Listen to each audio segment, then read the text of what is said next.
বাবা মায়ের অবাধ্য হয়ে বিয়ে করলে কতটুকু জায়েজ হবে? বাবা মায়ের অবাধ্য হয়ে বিয়ে করবেন কেন?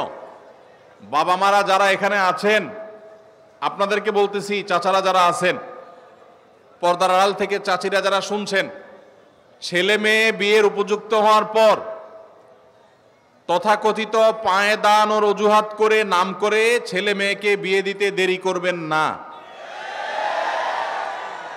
পোলাপানের আওয়াজ শুনে হলেও কিছুটা বোঝার চেষ্টা করেন। আল্লাহ রাব্বুল আলামিন আমাদের চাচা চাচিদেরকে হেদায়েত নসিব করুন।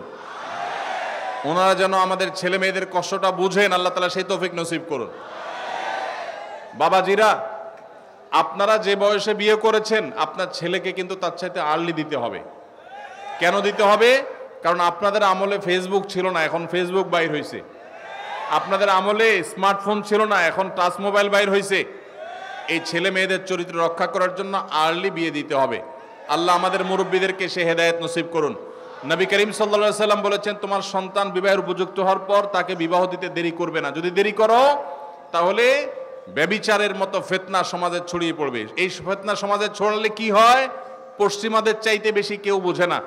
পশ্চিমারা বিবাহ বহির্ভূত সম্পর্ককে অ্যাপ্রিসিয়েট করেছে, এখন তাদের মানুষ জন্মের হার কমতে কমতে এমন ভয়ঙ্কর লেভেলে চলে গেছে, তাদের দেশ স্বাভাবিকভাবে চালানোর মতো লোকও নাই। কারণ অবৈধ সম্পর্ক দিয়ে তাদের দিন যা, বিয়ে শাদী করে না, বাচ্চা কাচ্চা হয় না, তাদের জেনারেশনের মধ্যে গ্যাপ তৈরি হয়ে যাচ্ছে। অতএব সমাজে নানাবিধ ফিতনা ছড়াবে। ডক্টর খন্দকার আব্দুল্লাহ জাহাঙ্গীর রহমাতুল্লাহ বলতেন, একটা সাইক্লোনে, একটা ঘূর্ণিঝড়ে একটা দেশের বেশিরভাগ মানুষ যদি মারা যায়, আবার ধীরে ধীরে বাকি যে মানুষগুলো বেঁচে আছে তারা সারভাইভ করে উঠে যাবে। কিন্তু ব্যভিচার যদি একবার ছড়িয়ে পড়ে পৃথিবীতে, ঘরে ঘরে যদি ব্যভিচার এটা শুরু হয়ে যায়, বিবাহকে যদি নিরুৎসাহিত করা হয়, তাহলে সেক্ষেত্রে মানুষের জন্ম এটা বন্ধ হয়ে যাবে এবং মানব সভ্যতা পৃথিবী থেকে হারিয়ে যাবে। এই জন্যই ব্যভিচারের শাস্তি ইসলামের সবচেয়ে কঠিন এবং সবচেয়ে নির্মমভাবে এই শাস্তি, সবচেয়ে কঠোর শাস্তি দেওয়ার কথা বলা হয়েছে। এই জন্য ভাইরা আমার, মুরব্বীদের যারা আছেন তাদের বলছি, আপনার সন্তান যদি খারাপ পথে যায়, হারামের পথে যায়, আপনার অবহেলার কারণে আপনি তাকে বিবাহ দিতে দেরি করেন, তাহলে আল্লাহর কাছে সন্তানও দায়ী থাকবে, আপনিও দায়ী থাকবেন। আর সন্তানরা যারা চিল্লাচিল্লি করছেন, ঠিক ঠিক করে বলছেন, আপনারা এই সমস্ত ঠিক ঠিক না করে কাজ কাম শুরু করে দেন।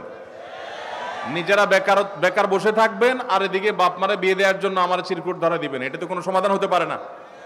সবাই কাজ করবেন বেশি করে ইনশাআল্লাহ, আবার দোয়াও করবেন। ছাত্র অবস্থা বিয়ে করা যাবে কিনা, সমস্যা কি? ছাত্র অবস্থায় আপনি টিউশনি করে বিভিন্নভাবে উপার্জন করতে পারবেন কি পারবেন না?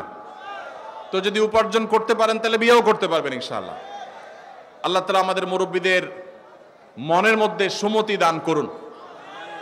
আর যারা আপনারা আছেন আমাদের যুবক ভাইরা, আপনাদেরকে বলবো, যতদিন বিয়ে করার সামর্থ্য আল্লাহ দিচ্ছেন না, ততদিন পর্যন্ত নিজেকে সংযত রাখতে হবে। হারাম সম্পর্কে জড়ানো যাবে। যতদিন পর্যন্ত আর্থিক সঙ্গতি হয় না, ততদিন পর্যন্ত সবর করতে হবে। নবী সাল্লাল্লাহু আলাইহি ওয়াসাল্লাম বলেছেন, ইয়া মা'আশারাশ শাবাব মান ইসতাতাআ মিনকুমুল বাআতা ফালইয়াতাযাওয়াজ ওয়া মান লাম ইসতাতি ফাআলাইহি বিস-সাওম। হে যুবকরা, তোমাদের যাদের বিবাহ করার সামর্থ্য আছে, আর্থিক সঙ্গতি আছে, তারা বিবাহ করো।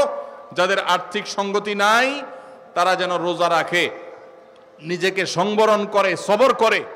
অতএব যুবক ভাইরা, চরিত্রকে হেফাজত করতে হবে। চরিত্র হেফাজত করতে পারলে এটা আপনাদের জন্য অনেক বড় অ্যাচিভমেন্ট, এটা অনেক বড় ইবাদত, এটা আল্লাহর কাছে আপনাদের তাকওয়া প্রমাণের অনেক বড় সুযোগ। আল্লাহ তাআলা আমাদের যুবক ভাইদের চরিত্রগুলোকে হেফাজত করার তৌফিক নসিব করুন। মনে রাখবেন, যদি যৌবনকে হারাম সম্পর্ক দিয়ে আপনি কালিমা যুক্ত করেন, এটাকে রিকভার করা এত সহজ নয়।